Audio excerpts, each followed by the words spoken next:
Hello YouTubers, this is Gabriel from Lima, Peru, and today I'm gonna be showing you guys how does an iPad work connected to a workstation or MIDI controller, which in this case is my Yamaha MO8 workstation. So let's check it out. Okay, so I have here my GarageBand app running on my iPad. This goes for $4.99 at the App Store. And well, the things you need to have to do to make this work is you will actually need the iPad camera connection kit, which runs for $29.99 at the Apple Store. You will need this USB printer cable, let's say printer cable, and you will need to hook it up to the back of your keyboard or MIDI controller. In this case, from a technical point of view, you will need to make this. Here you will need to go to utility and then go to MIDI and then put USB, and that's it. It's already working. Okay, so first we're going to take a look to the keyboard sounds.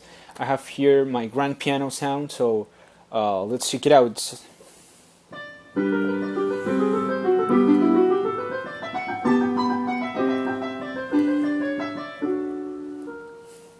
So you can see it sounds very good. It does respond to velocity, so let's say I'm playing real soft and hard.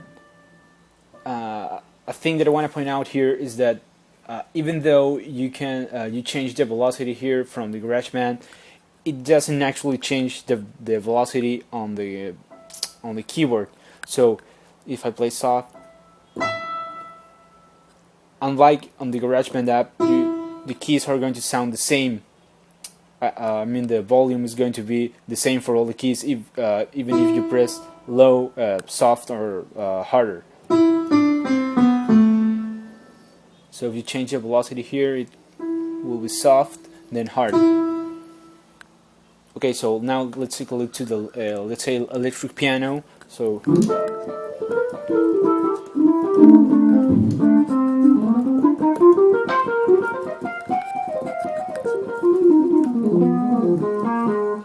As you can see, it sounds really good.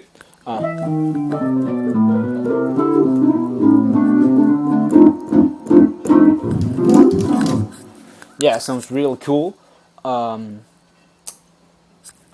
It does work with the pitch bend, not with the modulation wheel. The same thing with the velocity. It doesn't affect the keyboard itself. The sounds, as you know, you can change them here with the controllers. You can add more chorus, tremolo. So yeah, that things work too. So now let's take a look to the Synth Leads. Like this one for doing solos and things like that. It's the Synth Lead.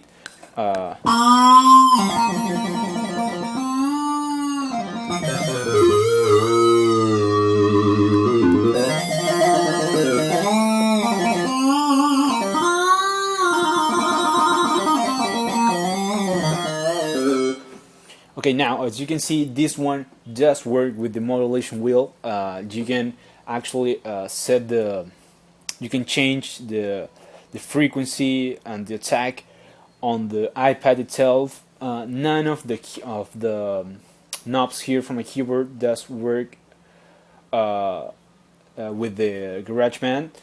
I think with a MIDI controller, a proper MIDI controller, it will, but I'm not quite sure. So.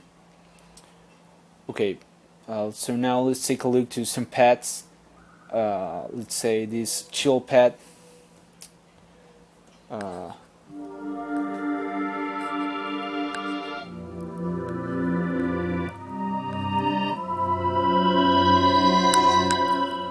Yeah, quite freaky sound, but as you can see, it sounds pretty cool.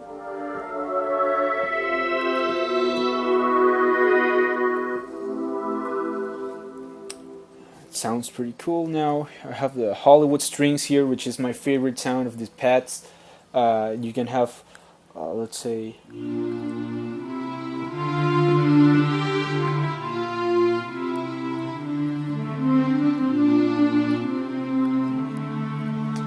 The strings also respond to velocity. It works really good. They're very expressive.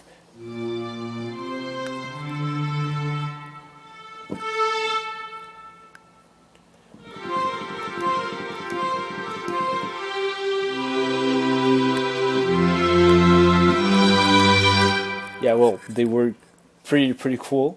Also, the pitch bend works. The modulation wheel does work too. You have to be careful with these things because they do not work with every instrument in here. So okay, this is the keyboard sounds. Okay, now let's take a look to the drums. As you can see on a regular keyboard, you will have the bass drum on C. You'll have the snare drum on E, another snare drum on D, and well, the toms from D to F right here. The right symbol here, the bell. In this case, a China would go into the E, but as you can see, there's no China on the GarageBand drum kit. So let's take a look at the drums. So it works just as they would work in any keyboard.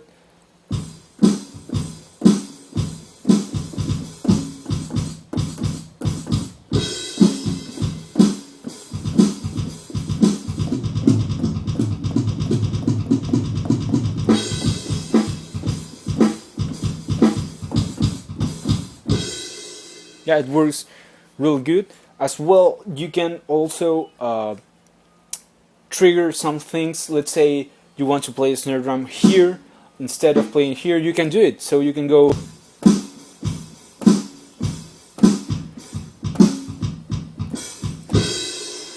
do stuff like that. So yeah, they work with every other kit. If you want to use the vintage kit or live rock kit, it also works with the, let's say, house drum machine.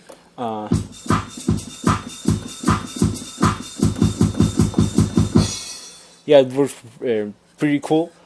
You can also trigger. In this case, it's much fun to trigger here the keys from the actual keyboard and the GarageBand. So if you want to do some, let's say, death metal sort of thing with a house drum kit, it would sound something like,